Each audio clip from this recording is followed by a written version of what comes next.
Oi, gente, tudo bom com vocês? Eu vou contar a história hoje de Nabal. E eu vou deixar para você tomar sua própria conclusão dessa história. Você já pode ter ouvido essa história, mas eu vou relembrar.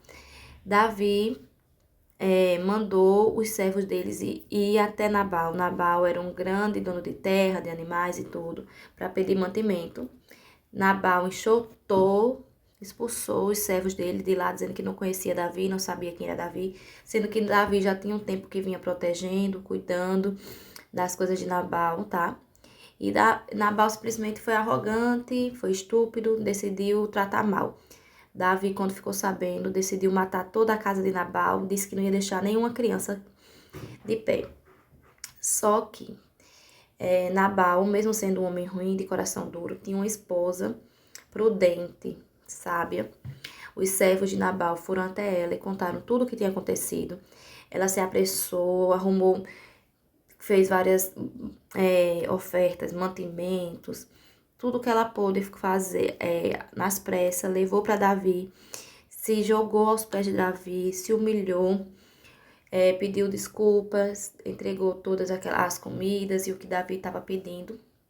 E conseguiu reverter a situação, conseguiu que a sua casa, os seus servos, seus filhos não fossem mortos.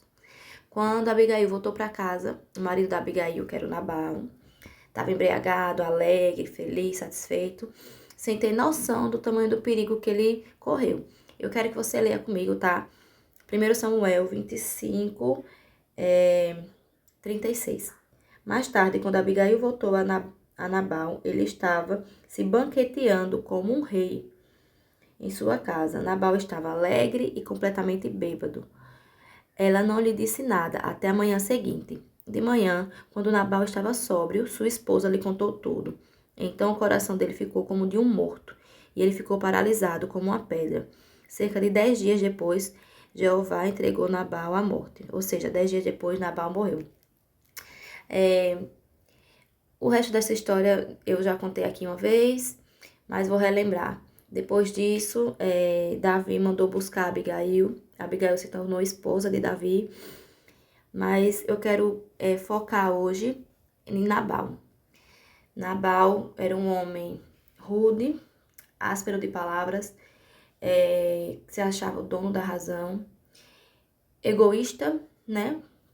Ele era um homem que só pensava em si, arrogante, prepotente e ingrato, porque ele sabia, com certeza, todo mundo já conhecia a fama de Davi, ele sabia quem era Davi, mas ele não quis saber, ele não honrou Davi, olha só, tudo isso acontecendo, a sua casa prestes a ser destruída, e ele estava o quê?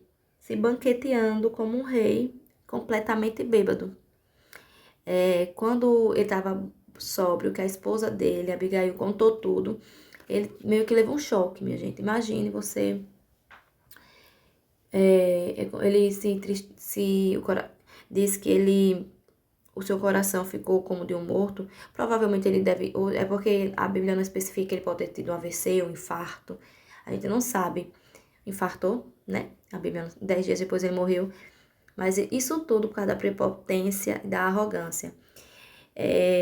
E a Abigail mostrou, né, que ela foi uma mulher sábia, que ela teve recompensa, ela se tornou esposa de um rei, graças à sua sabedoria. Ela poderia ter morrido naquele dia, devido à arrogância e prepotência do seu marido, mas ela foi sábia.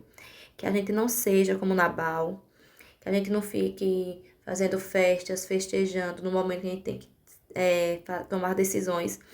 Nesse momento, Nabal poderia ter dado o que Davi pediu, poderia ter feito uma aliança com Davi, ele perdeu uma oportunidade e acabou morrendo por causa disso. A gente não pode deixar passar as oportunidades, não podemos perder a oportunidade de fazer alianças com as pessoas certas, de estar do lado das pessoas certas e ficar como ele ficou aqui. Ele estava alienado, né? Tudo de ruim acontecendo à sua volta, ele ia ser morto e ele bebendo, banqueteando. Que não sejamos igual a Nabal, que possamos ser sábios e sábias como Abigail. Fique em paz, eu vou deixar com você, para você depois ler essa história com detalhe, 1 Samuel, capítulo 25, é uma história muito interessante, que dá pra gente tirar vários ensinamentos. Então, quando você tiver um tempinho, tenta dar uma olhada, tá bom?